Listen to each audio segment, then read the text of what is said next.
What are the reasons a jinni would enter inside your body? What would cause that? Shaykh al-Islam Ibn Taymiyyah rahimahullah named 3 reasons.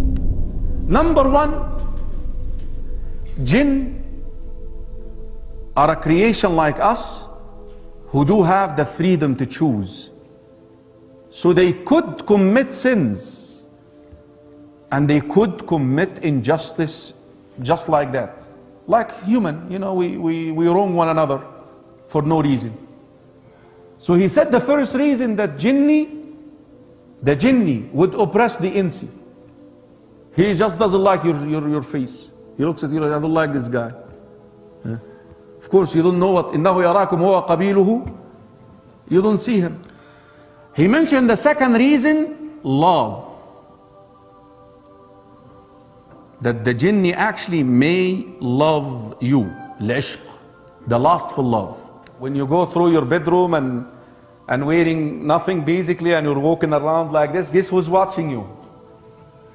The jinni is watching you. وذلك الرسول صلى الله عليه وسلم told us what to do when we take off our clothes. Bismillah. If you say Bismillah, a curtain between you and the jinni.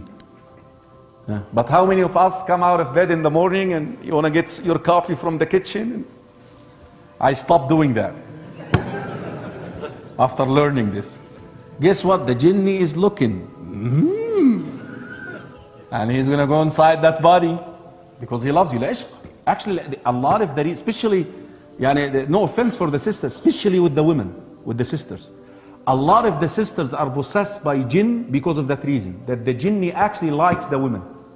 That's why the women also should be careful about the way that she dresses inside her bedroom and so forth. Number 3, ذكر شيخ الإسلام, that you unintentionally inflicting harm upon the jinni. Like pouring hot water in the ground and there happen a jinni is out there. You harm that jinni. Now vengeance now, he want to get at you. Now what can save you also from this? Saying Bismillah. Anything that you do, say Bismillah. You're safe from that.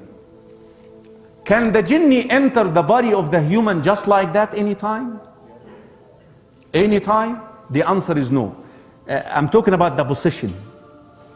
There are 4 conditions the jinni would enter into the body of the human to possess it. Number 1, the extreme anger. When you become so angry, jinn actually goes inside you at this stage. What did the Prophet ﷺ say to us when we get upset, angry, when we get mad? If you're sitting down, stand up. If you're standing up, sit down. Why?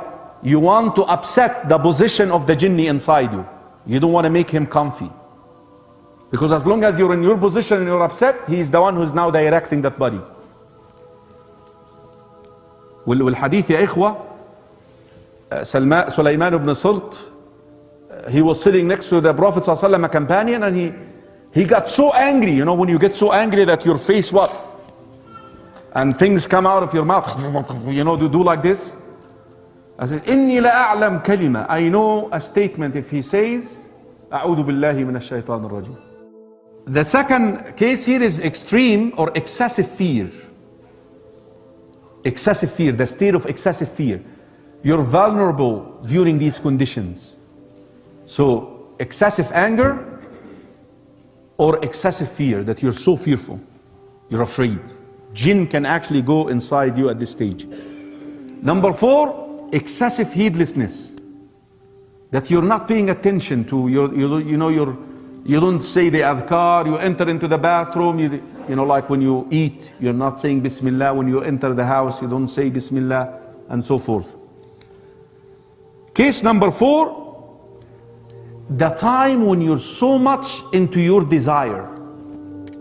You know, when you watching a scene, let's say pornographic, something like that, pornographic, that's what came, and you're focused with it. You're so much into the scene. that is when jinn actually can enter into your body. You're very vulnerable at this stage. When you're so much into that unlawful behavior, jinn can penetrate your body at this stage. Even with your married spouse, even with the lawful one, you're supposed to make a dua that Allah would protect you from what? Shaitan at this stage.